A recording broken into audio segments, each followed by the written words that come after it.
All right, I'm going to go ahead and get started. Thanks everybody for being here today. My name is Geoff Bruskin. I am the managing partner of White Tiger Connections. White Tiger, we are a management consulting firm specializing in serving the public accounting space. We do three primary things for public accounting firms. We do mergers and acquisitions for public accounting. We do recruiting for public accounting, and we also do consulting and partnership creation for public accounting. And the topic of today's webinar is a white label solution for RIAs. Specifically, the white label solution is CPA Services. So just to give a little bit of an overview here, we see a lot of activity right now from non-public accounting buyers of public accounting firms. So predominantly, there are two categories of buyers that are not public accounting. One is wealth management, and the other is private equity. And the business model that's at play in both cases, and the reason why public accounting is so interesting is because accounting is a very nuclear function.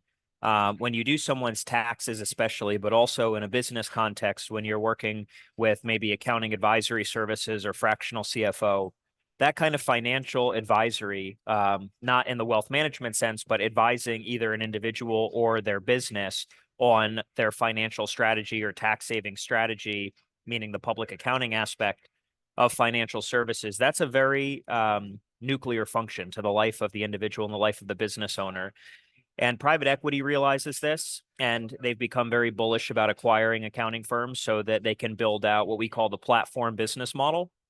And essentially, that is using the accounting firm's captive customer base and the nuclear nature of that service to individuals and business owners to begin to expand and provide ancillary and complementary cross-functional services, more of a platform business model. So things like wealth management, things like marketing, IT, ERP implementation, trust and estate, insurance, all of these services which flow as a natural extension of the individual and the business services. And there are certainly many more than those that I just mentioned.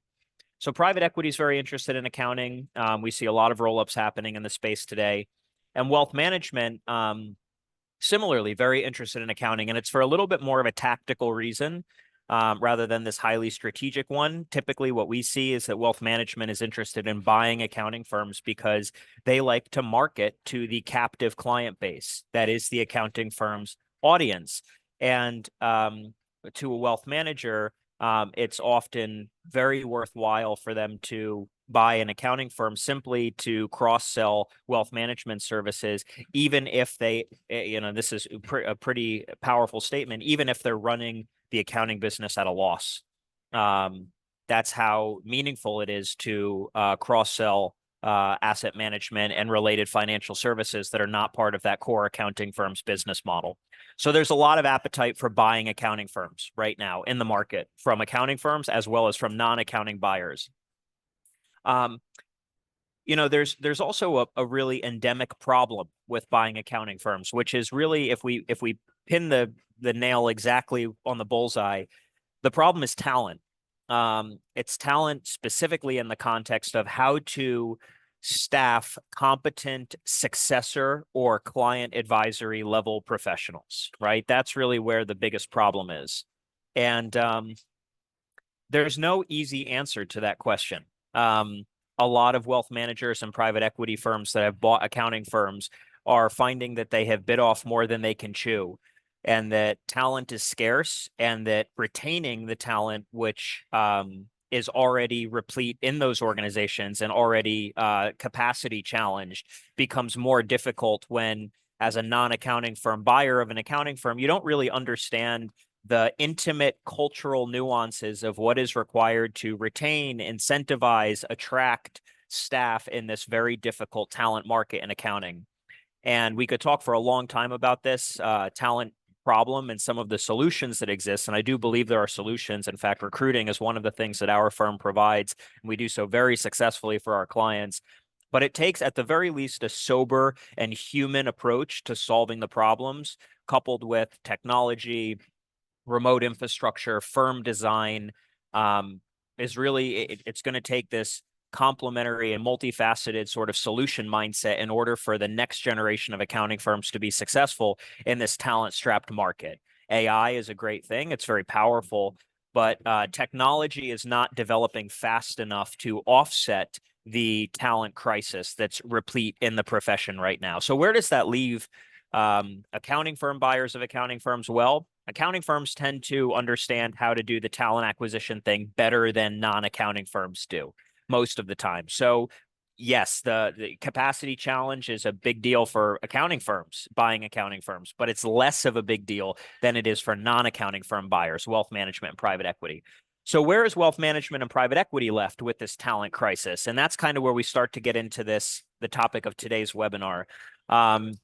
There are some PE firms that I work with who have corporate recruiting teams that specialize in placing accounting talent.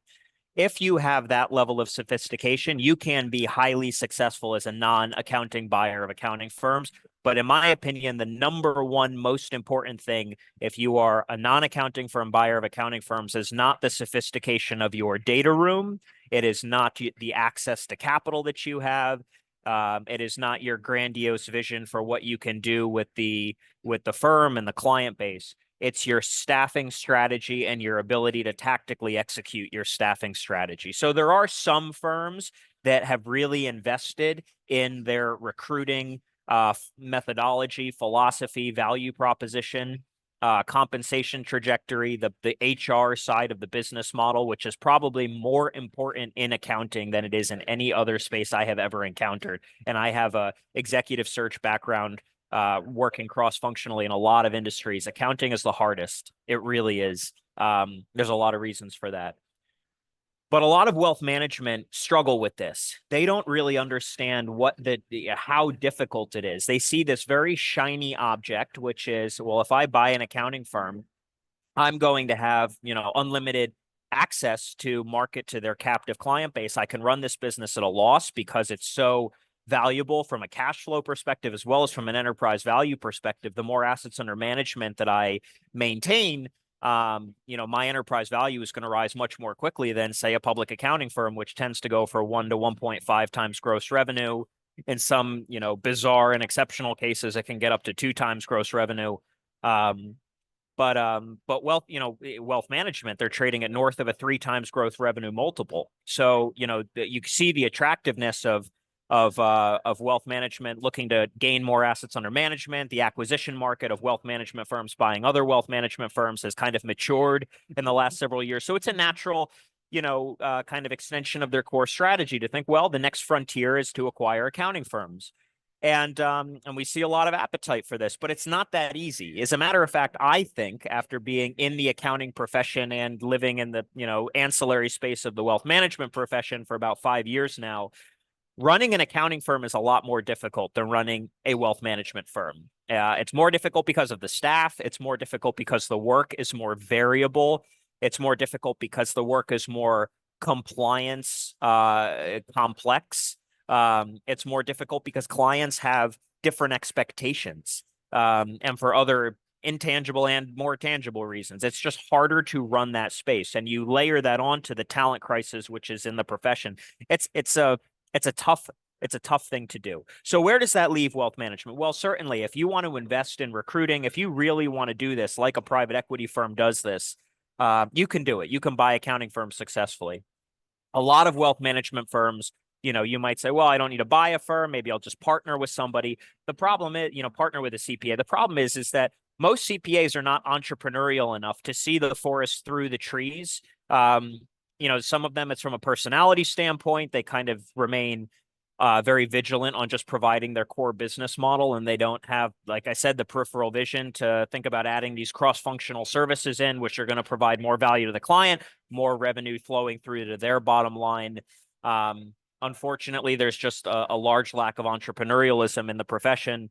But even beyond that, the accountants who are entrepreneurial are very used to seeing every lawyer, banker, financial advisor, certified exit planner, broker, everyone wants access to their captive client base. So the whole partnership model of a wealth manager creating a two-way referral stream to an accountant, it's doable, but it's hard. It's hard to scale that as a strategy. Possibly even harder than to buy firms because of everything I just mentioned. So where does that leave us, right? And this is the topic for today's webinar. I have several business partners who, along with myself, we've crafted a model where we are essentially building a CPA firm inside of your RIA. Okay. The way that we do that is, and this is the white label option. We have a model that we feel is very sophisticated by the industry standard for putting essentially a head of customer success into your firm.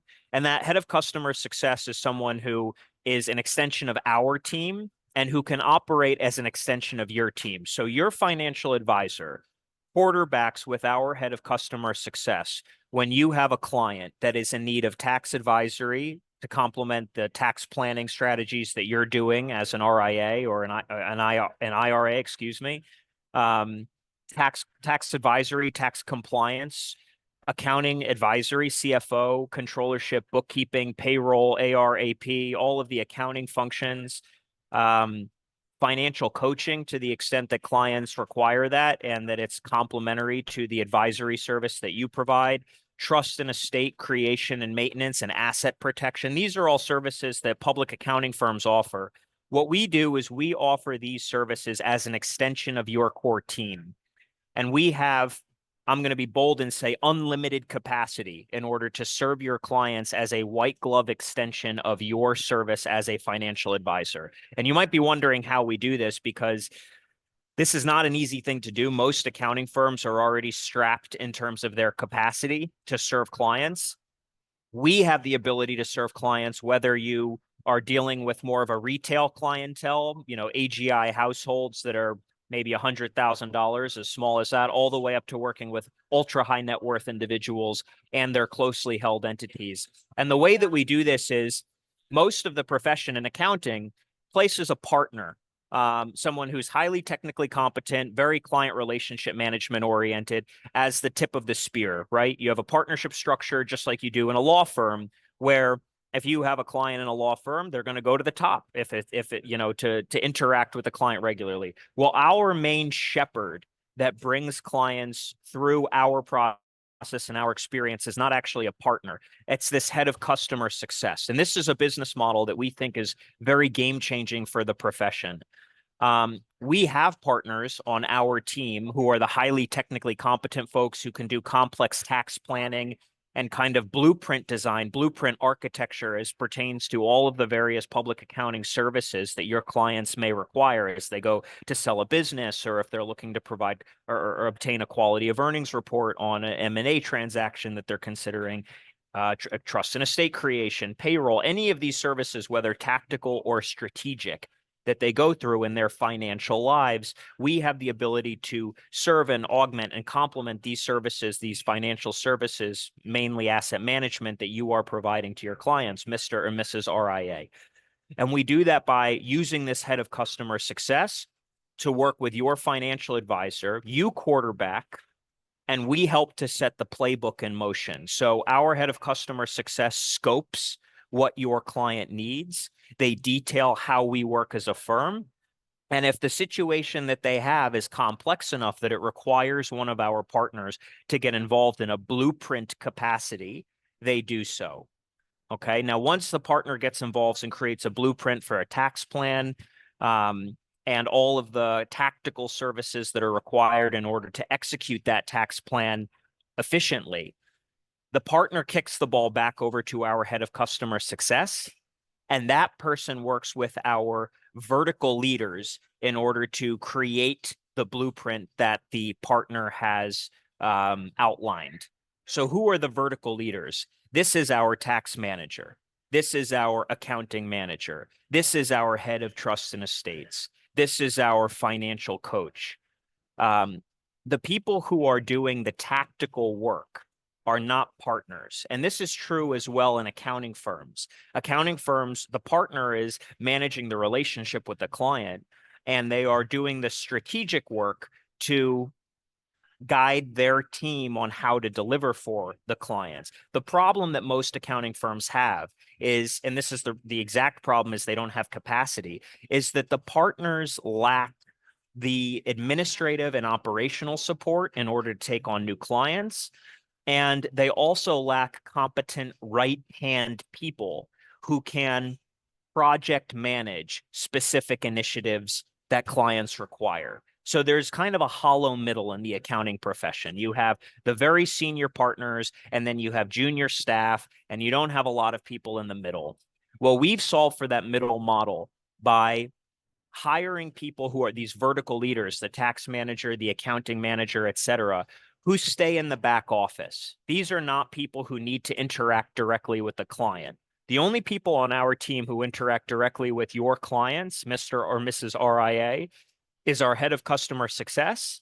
And if it's a high net worth enough or a complex enough situation that your client has, our architect or our partner, if you will.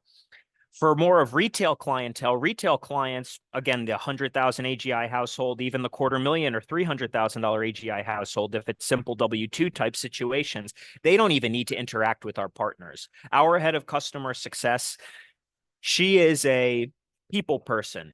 She's smart. She's not an accountant. And she has the ability to scope what your client's needs are. And if the scoping determines that it's complex, it goes to the partner. If the scoping is simple, it goes right into our back office team. We think this is an absolutely game-changing business model.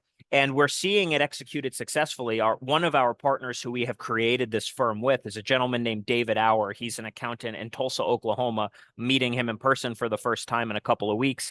David is successfully running this business today as an accounting firm. He has a very healthy amount of revenue. He has a great EBITDA on that revenue. He has about 2 times the capacity. So in other words, he could double his business and not have to hire another person. So he's overstaffed. And that is a business that we never see in accounting. We don't see people overstaffed. Everyone is struggling for capacity. So this business model, the genesis of it is with Mr. David Auer. And we're taking this to the RIA market because we know RIAs have clients that are in need of accounting services. Now, if you're an RIA, the next question you're asking is, well, how does this actually help me develop my assets under management? Because if I'm buying an accounting firm or if I'm partnering with an accounting firm, the main reason I'm doing that, Geoff, is because I want to market to that accounting firm's captive client base. I want to grow my AUM. And it sounds like you can provide services to my clients. That's great. But how does that benefit me? Well, there's a few answers to that question. The first answer is we provide a referral fee that goes straight through to your bottom line. So as you build out more, you direct more clients to our service that's being incubated inside of your company. The revenue value to you starts with a referral fee. The next revenue value to you is that as we build enterprise value, as we build a book of business and tax and accounting services and trust and estates and financial coaching and any of the ancillary public accounting solutions that we provide, which are quite robust, you're going to build enterprise value in our book of business as well. So when it comes time for you to sell your business, you're going to have the additional enterprise value of our business that we're building inside of yours. Okay, that's the second revenue driver. The third revenue driver is that part of our program is to help you with your marketing, your organic marketing. Okay, so as you, Mr. or Mrs. RIA, are doing things like email marketing, social media marketing, PR, partnering with other organizations, one of which are CPA firms, which we can help to connect you to as well. We are helping to organically build your assets under management through a marketing plan. This is part of our solution because we understand that you want to build assets under management, and we are not going to, through our model, like a typical CPA firm, be channeling our clients to you. So we know we need to help you gain additional clients. So the third way that we're generating revenue for you is through this marketing initiative. The final thing that you should think about in terms of how this benefits your entire business model is that your clients are going to become increasingly sticky when you have the ability through our partnership and the capacity through our partnership to offer them all of these services that they need. Tax advisory and tax compliance with a competent CPA is something that's extremely hard to come by in today's market, and it is only going to get more difficult. as private equity enters the market, as the talent crisis in public accounting continues to increase, there are going to be less and less accounting firms that are able to offer white glove service to RIA's clients. And our solution is to build this capacity inside of your firm as a white glove extension of you. And you have all of these revenue and these enterprise value drivers that I've mentioned. So that's the high level of the business plan. Love to take any questions at this time if any of the listeners have them today. Okay, great. I had an accountant on the call ask me, the person that you described sounds like a client service coordinator role. How are they different?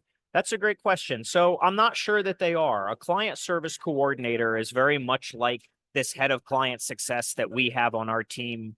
I'm not sure if your client service coordinator is, let's see, is it if the people that you have on your team are doing the work that is kind of project managed by the client service coordinator, it's likely that it is the same, because that's really the difference, that project management piece. So in most accounting firms, what you're describing as the client service coordinator would be an admin, right? Or an office manager or an operations manager. And those people are typically, as I have seen them, more of an admin is really what it boils down to. So there might be some tracking that the admin does in terms of what's happening with the client, so that they can keep the partner apprised of the day-to-day operations. So if and when the partner needs to intervene, the partner can, but the buck still stops with the partner. In our model, the buck stops with the head of client success.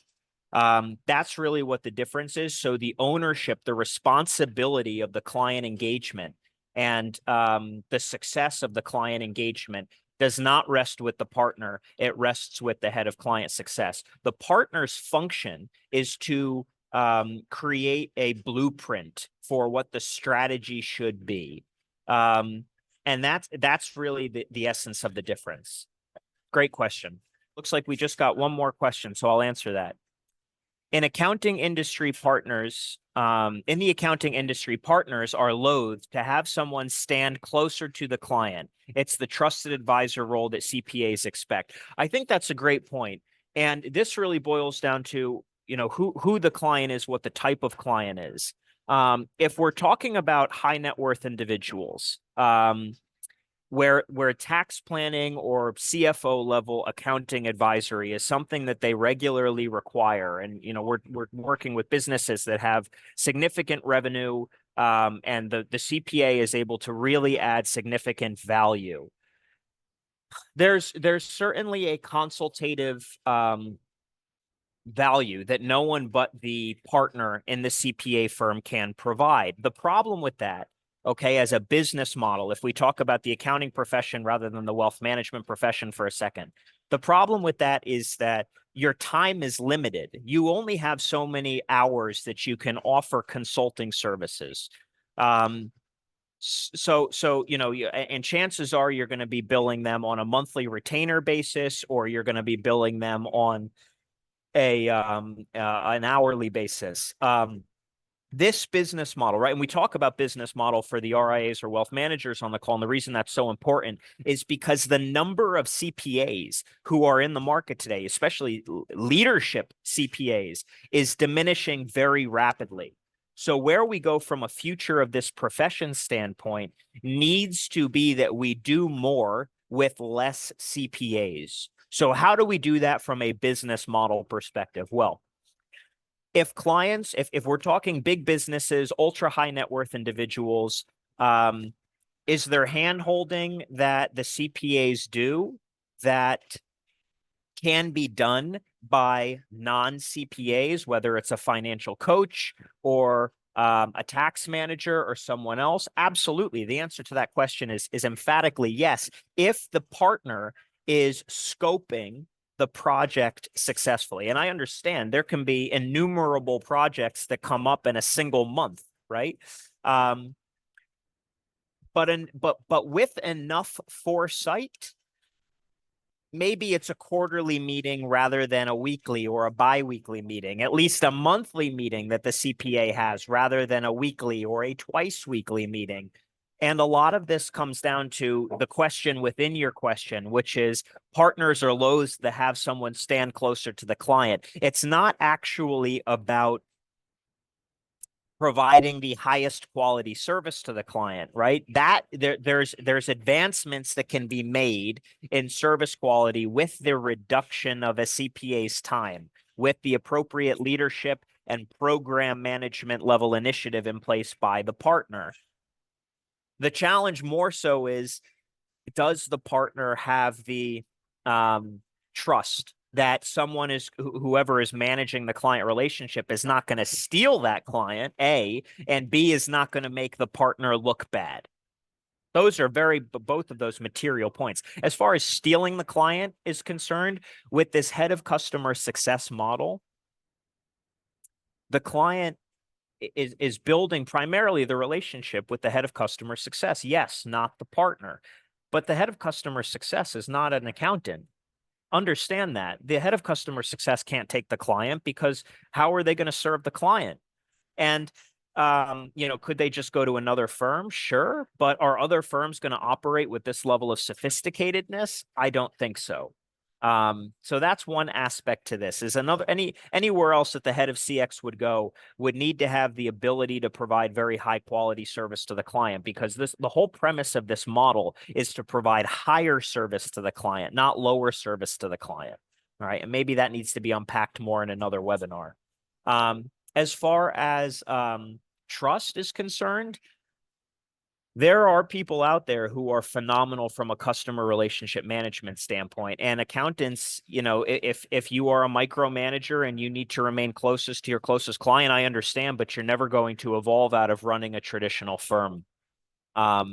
Given the limited availability of talent, we have to think outside the box for how we serve more clients. And the demand for CPA and accounting services is not lessening, it's increasing, while dramatically the number of client advisor level CPAs, whether tax, accounting, or otherwise, is lessening in the profession.